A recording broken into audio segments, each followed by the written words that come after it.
Now, the search area for the missing Malaysian Airlines plane has been extended.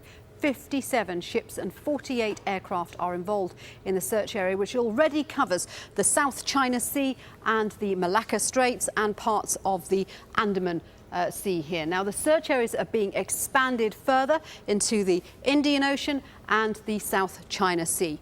But the potential range of the plane extends across China, India and Australia. Much of it is over water. The aircraft is still missing and the search area is expanding. 2 days ago, the search area was widened to include the Andaman Sea. Together with our international partners, we are now pushing further east into the South China Sea and further into the Indian Ocean. We want nothing more than to find the plane as quickly as possible, but the circumstances have forced us to widen our search. A normal investigation becomes narrower with time, I understand, as new information focuses on the search. But this is not a normal investigation. In this case, the information we have forces us to look further and further afield. Engine data. Yesterday, we rejected a media report in which unnamed officials said that engine data showed the plane had kept flying for hours after last contact. We checked with Boeing and Rolls-Royce, who said the reports were not true.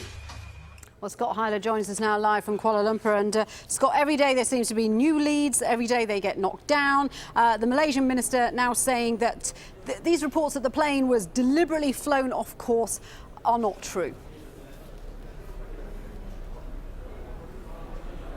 Exactly, yeah. No, we hear so many claims or so many reports with sources and things, and then they're knocked back by the officials here in Malaysia during these press conferences. But one thing we really need to focus on with this, I think it's the detail of the reports that he was really knocking back, not necessarily the possibility that this aircraft turned west. That's why we see such an expansion of the search area into the Andaman Sea and then all the way up into the Indian Ocean. So I think they're very conservative when it comes to these reports and sources until they get verifiable evidence, they say. But obviously they're heeding to some of this because they're actually expanding the search area further west. But when we look in the details of this, you know, with the data packages being sent from the engines down to the ground, as well as another report, a Reuters news agency report, saying that they had sources telling them that there was radar indication, these kind of radar pylons in the sky highways where airliners fly, that had some indications that the aircraft could have been in there. So there's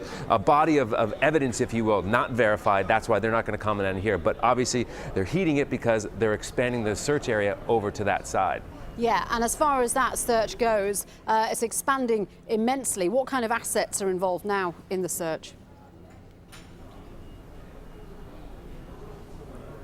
Yeah, when you look at the Indian Ocean, you're talking about a vast, vast area. They haven't really kind of marked it off like they have in the two other areas. But when you look at that, you really need some high technology, and that's what they're doing. The United States has offered to use this aircraft. It's called the P-8.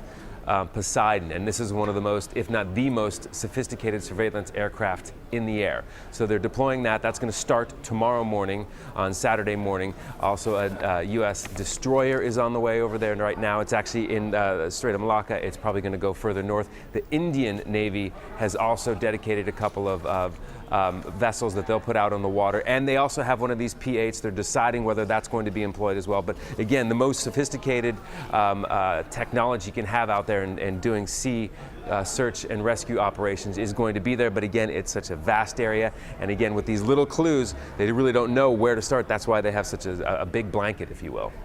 Scott, thanks very much indeed for that. Scott Heidler in Kuala Lumpur there. So, as Scott's been saying, 1 week on, very little information about what happened to the plane. Almost every piece of information has been refuted, dismissed or contradicted. Let's have a reminder of what we know that did happen. Flight MH370 departed Kuala Lumpur at 16:41 GMT last Friday. It was due in Beijing 6 hours later at 22:30 GMT. Of course, it never arrived. It was carrying 227 passengers, mostly Chinese nationals, and 12 crew. Now, 2 Iranian passengers on board were travelling on stolen passports.